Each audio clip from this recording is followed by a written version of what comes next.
Assalamu alaikum. My name is Mariam Sharif. I am from Ireland and a physical therapist by profession.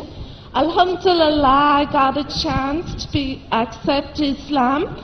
But my question is, my father never got the chance, and shirk is the biggest sin.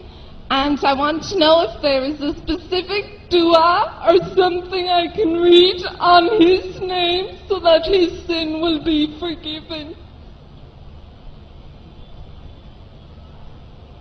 Sister asked a question that Alhamdulillah she had accepted Islam, and she says that unfortunately her father, he died as a mushrik. So can I read any dua, anything in his name so that sin can be forgiven? Sister, the Quran says in Surah Nisa chapter number 4 verse number 48, Surah Nisa chapter number 4 verse number 116, that if Allah pleases, He may forgive any sin. But the sin of shirk, He will never forgive. Because a person who has done shirk has committed the most heinous sin. So except for shirk, any other sin, if the person is doing shirk and before he dies, if he repents, inshallah Allah will forgive. But if he dies as a mushrik, he is destined for hell. There is no other option. And this is also narrated in the Quran. When Ibrahim, may peace be upon him, Prophet Ibrahim, when he prays for his father, who was a mushrik, then a verse was revealed that when the person is alive, you can ask Allah to give hidayah to your parents, to your father, to your mother, to your brother. May Allah guide them to the straight path. But if they die as a mushrik, and if you know they died as a mushrik, you cannot pray for them. You can only pray that, oh my God, oh my Lord Allah, make from my offsprings Muslims who will submit their will to Allah. And this is the dua of Ibrahim alayhi salam. His father also was a mushrik. But he does a dua in Surah Hajj, chapter number 22, the last few verses.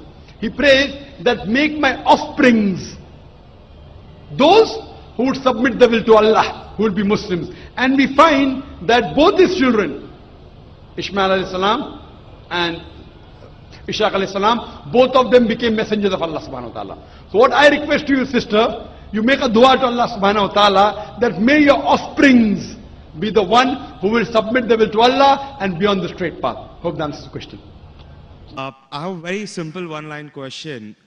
What and why is the difference between Sunni Muslims and Shia Muslims? Wa alaikum assalam, brother Aditya. May peace be on you too. MashaAllah, speaking Arabic, salam means may peace be on you. Islam is the religion of peace. Here's the question, basic question, what is the difference between Sunni and Shia Muslim? Correct? Yes. Brother, there is no Sunni and Shia in the Quran. Read the Quran, there is no Sunni Shia in the Quran. Quran says in Surah Al-Imran chapter 3 verse 103, وَاتَصِمُوا بِحَبْلِ اللَّهِ جَمِيعًا وَلَا تَفَرَّقُوا. Hold to the rope of Allah strongly and be not divided. You have to follow Allah and His Rasul. Follow the Quran and the authentic Hadith. Shiaism came later on because of political differences. It has nothing to do with Islam. In Islam there is no sect. Quran says in Surah Anam chapter 6 verse 159, if anyone makes sects in the religion of Islam, O Prophet, have nothing to do with him. Allah will look after affairs. There are many verses in the Quran which say making sect in the religion of Islam is prohibited. There is no sect. All these are because of political differences that came. But in Islam, there is nothing like Shia Sunni. There is only Muslim. Muslim is a person who submits his will to God. So in that case, which belief is more correct, Shia or Sunni? The belief which believes in the Quran and the Sahih Hadith is correct. The belief.